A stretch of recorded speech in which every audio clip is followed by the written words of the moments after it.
Evil Lurks is one seriously dark and memorable flick that'll have you pondering long after the credits roll. This Argentine horror film, directed by Demian Rugner, premiered at the 2023 Toronto International Film Festival, where it quickly garnered attention for its unique take on supernatural horror. The movie's setting in rural Argentina and its exploration of deeply rooted local superstitions add a layer of authenticity and intrigue. The film's practical effects and atmospheric tension make it a standout in the genre, drawing comparisons to classics like The Exorcist and The Wailing. But along with some of the most disturbing and shocking moments are the questions left at the end.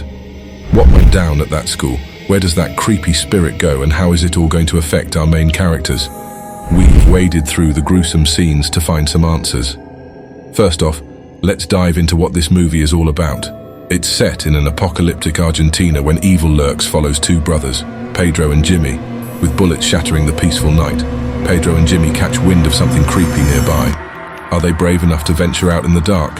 Nah, they're smarter than that. They decided to wait for the dawn before they checked it. This is where they discover a body cut in half without its torso.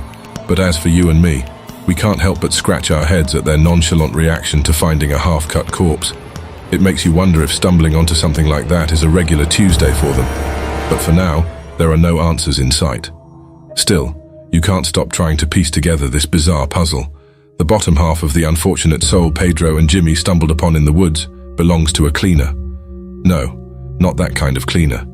In a town with whispers of the possessed and some weird rules to dodge evil, what needs cleaning is a house that holds Uriel, a man who's literally a walking nightmare with pus, sores and evil lurking within. The only thing that feels familiar in this town is how unbothered the authorities are about the infectious possession plaguing Maria's family. No amount of holy water can cure her son's demonic boils and festering wounds.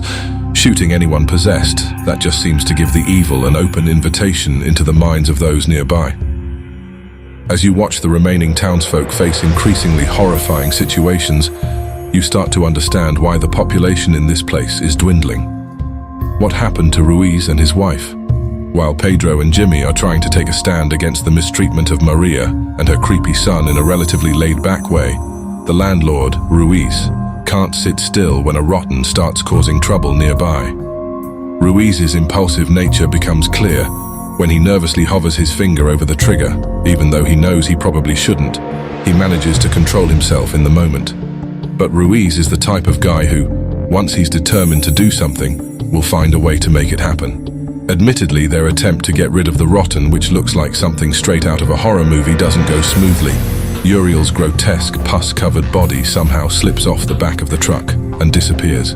Despite Pedro, Jimmy and Rui, with Ruiz's hard work and gag-inducing efforts to distance the rotten from the town, Ruiz can't be at peace knowing that this vessel of evil is still out there somewhere. The supernatural threat haunting the town is like a master puppeteer, exploiting people's weaknesses. In Ruiz's case, it preys on his impulsive nature, taking control of a goat to manipulate him. What follows is a horrifying bloodbath that shows how deeply this evil force can grip its victims if they allow it access. Without the evil's influence, Ruiz probably wouldn't have pulled the trigger and shot the goat that corrupted him by touching its head to the barrel. Unfortunately, the shot was fired near his pregnant wife, and that's when she became possessed.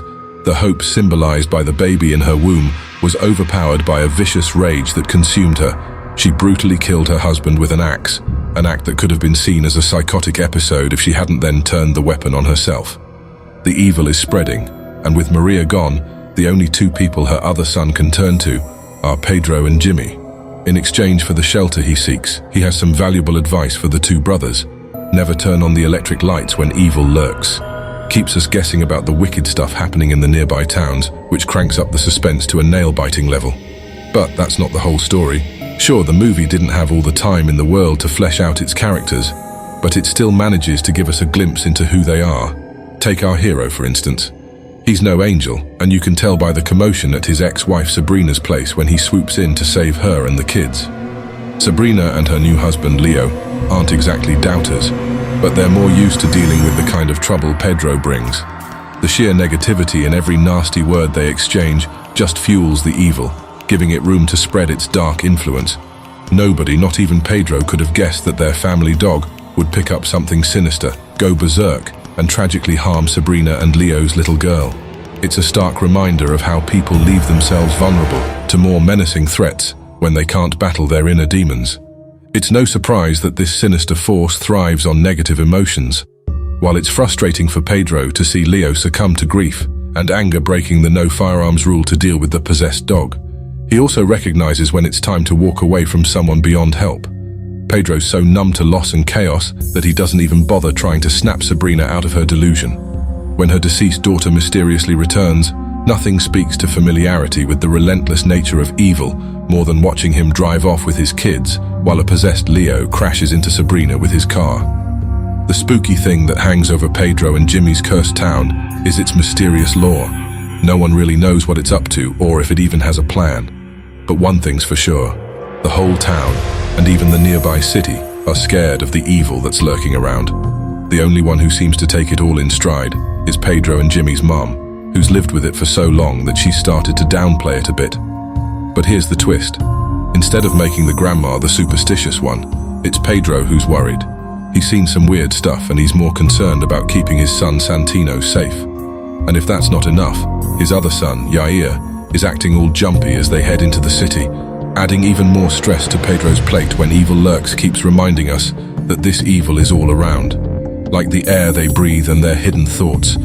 It's like it can read their minds and use their fears against them. Pedro, not your typical horror movie hero, surprisingly caves in faster than expected.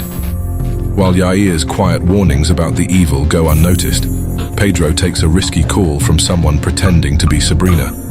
Even though he knows it's not her, it hurts him emotionally, stirring up his worst insecurities, though it won't break him right away. This is where we see how close the two brothers really are. Normally it's the younger one who needs saving, but now he's the brave one, helping his older brother through the ordeal. And it turns out Jimmy knows Myrta, who's like a witchy believer in the city. They need more than just money and a place to stay, though what they discover in Myrta's house with no guns or electricity is something they didn't even realize they were searching for. From the very moment Myrta's gloomy presence darkens the screen, you can tell there's more to her than meets the eye. She's not the kind to be feared. Despite her eerie claims about evil, in Yair, it's quite baffling how she makes Jimmy doubt his belief in the so-called possession. Myrta always has an answer, even if it's a bit mysterious. Amidst the unexpected chaos with Sabrina's death and her taking the child, Myrta is the only one who understands the evil's tormenting tactics linked to Pedro's fears. Myrta's knowledge of evil's design isn't coincidental. She possesses the same machine as the deceased cleaner in the opening sequence, and she knows how to use it because she was once a woman of God turned cleaner due to overwhelming grief. Despite having no face, the evil entity's destructive potential is evident in its sinister schemes to mess with Jimmy. The evil not only throws a zombified Sabrina chewing on little Santino's brain into his path, but also digs up the painful memory of his betrayal. With Sabrina, however, the real nightmare unfolds for Pedro, who's haunted and terrified. Struggling to find a glimmer of hope in the engulfing darkness, Myrta does her best to guide him. But in a haunted classroom filled with the entity's creepy kid puppets, it's no wonder Pedro loses his cool. It takes him a while to regain his composure, thanks to Myrta's timely observation that the evil force is using the children to drive them away from the school. If it's so dead set on protecting the school from Myrta and Pedro, it's likely this is where the unholy birth of its human form will happen. It's not uncommon for evil entities to manipulate kids and lead them down a dark path. The mass possession in When Evil Lurks has already claimed the lives of their parents, with the rotten being the entity's chosen vessel. Given the gruesome deaths we've witnessed, it's not a shocker that at the critical moment when Myrta is about to disrupt the evil's plan, Pedro falls for the possessed children's manipulations and unwittingly assists in the birth of evil. Sure, he takes a whack at a casual Uriel's noggin with a piece of Murder's gear, but with Murder gone, and no clue on how to stop the evil birthday, it's a lost cause. It's oddly fitting that the tangible form of the evil entity takes the appearance of a child, sparing Pedro's life because it's not done tormenting him. He's destined to live, but his role as the deeply unfortunate father is far from over, as he must now deal with the horrors of finding hair strands and his mother's necklace in Yair's mouth. Remember what Myrta mentioned about the entity being lost in the maze of an autistic person's mind? Well, she also predicted that it would eventually take over Yair's mind. While Pedro and Jimmy were away, We witnessed Yair's strange transformation from a boy who could hardly string a few words together to someone asking his grandmother for food. The ending of When Evil Lurks makes it painfully clear that the possessed people in this town are willing to do anything to harm their loved ones, even resorting to cannibalism. This theory gains more support when Uriel's brother confesses to being manipulated by a voice in his head, killing the cleaner sent to harm his brother, and then cannibalizing his own mother. The reason the entity likely spared Pedro and Jimmy was to seek revenge against them as they tried to prevent its birth. Something this malevolent, which didn't spare children and pregnant women, wouldn't show them mercy. It's probable that Jimmy's punishment was having to helplessly witness his loved ones deteriorate, while Pedro's torment is to continue living with the weight of his failure to save the people he cared about deeply. And that's our deep dive into the dark and twisted world of When Evil Lurks. The movie's unsettling atmosphere and relentless tension make it a standout horror experience. If you have any theories or interpretations about the film's ending or its many chilling moments, feel free to share them in the comments below. Don't forget to like, subscribe, and hit the bell icon for more movie recaps and analyses. Thanks for watching.